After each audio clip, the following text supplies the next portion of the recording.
I don't know. What are you doing? What's happening? I don't know. He's like on his phone and Who? just the guy that's like right next to our butt. Behind us? Right here. I don't know. He's like very close to our butt. Like he keeps kind of inching over more, and I don't know what he's I think doing. he's trying to get in the vlog. Yeah, seriously. Guy, this is a private vlog. We're having a private convo. So this was kind of interesting. I posted our first video. I'm experimenting. Like I wanted to see what it would be like to kind of do more kind of non-scripted, off-the-cuff, impromptu. Is that the right word? Impromptu. Kind of things on camera. Like just me and Lynette and I. We like commute to work. We, she's the COO of High Rise, and like, so we talk a lot about like, business strategy and stuff going on in the business. And I thought it would be interesting just kind of capture some of our conversations. They're about, all sorts of creative and strategic things about work. And so, but generally, typically I'll do these like more scripted things that are just kind of based on stuff I've like thought about for a long time and written for a long time. So this was just kind of like it wasn't risky, but it was like, let's just see what would happen. And it ends up taking like a lot more, we talk about a lot of even sensitive stuff. So I have to edit out a bunch of shit, so that doing this actually takes more time. But I put it out there, I spent some time editing it yesterday. Put it out there. I'm sure I'll get faster editing it. Still kind of new to the whole editing process. And so I put this out there yesterday and just kind of, I put out a Twitter poll that was just like, do you like this new way, like more of these things, or no, you don't dig it. I should just kind of stick with the old style.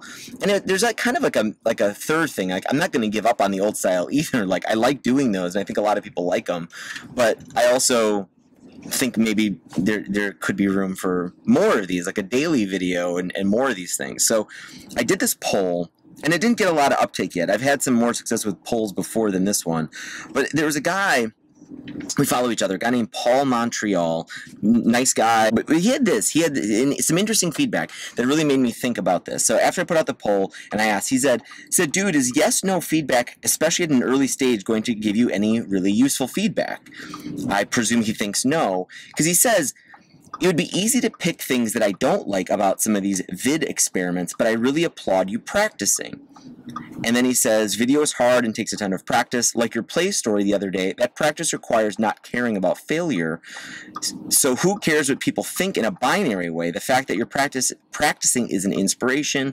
What's your goal right now? Is it really to serve the audience's needs or get comfortable in front of the camera? I don't know. So some kind of interesting feedback. I mean, it made me think. I haven't even answered him yet on Twitter, which I feel bad about, but I feel like I'm not really good about like this. He tweeted like 6 times and like clearly like this is a thing worthy of conversation. So I thought maybe I'd film a response and maybe he'd watch this. But it was a good question. I don't know. And it made me think though, like I guess I don't frame it quite maybe like he's thinking. Like, yes, I took the poll out.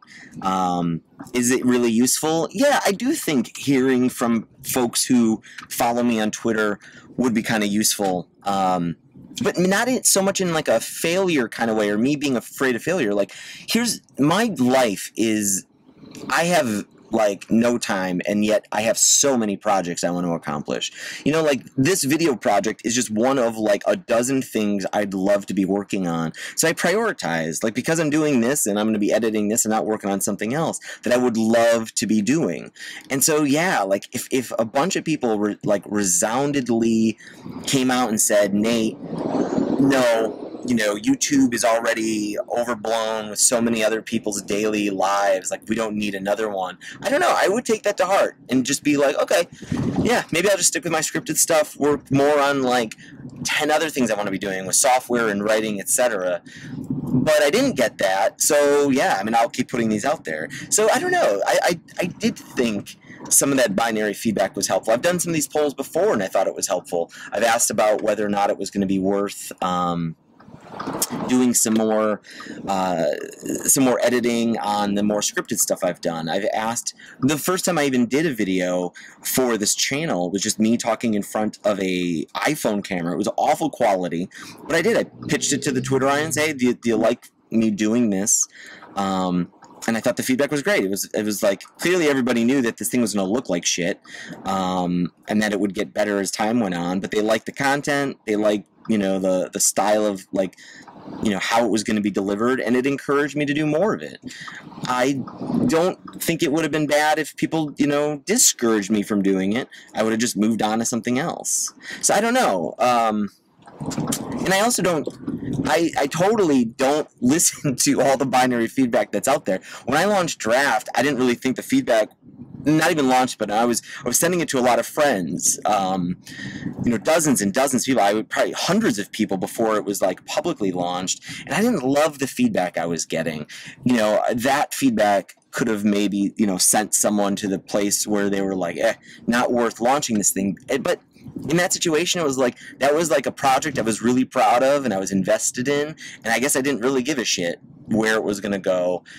But I also didn't have like 12 other things I was like actively trying to pursue or wanted to pursue also. So I don't know. I guess it takes context in this situation. Since I have so many other software projects and little things I want to start, having some negative feedback about this influencing me, I don't think is such a bad thing. But I don't know. What do you think? I think that all makes a lot of sense, but also, you know, maybe it wouldn't hurt to ask for input as to, you know, do you like this format? Why? Or do you, you know, what do you like about it? What don't you like about it? That kind of thing. Totally. Maybe that's not, you know, Twitter might not lend itself to that kind of survey. Anyway. Right. Well, it doesn't, but I don't, the last time I've done a Twitter poll, or the last time I've asked people, like, do you like this? I did get a lot of conversations back. It wasn't simply let me help Lynette drive here. So there's this crazy, this is also crazy. We take this crazy shortcut. You can't see that you're clear. Yeah, Twitter, so it's almost kind of like a, I don't know if the head fake is the right word, but I put out these polls, but I expect more than just binary feedback. I do expect conversations with a guy like Paul where we are talking about, you know, this channel, not just yes or no. And like the last time I did this, like I asked a poll, like if people thought they'd like more kind of jump cut editing in the stuff that I was doing.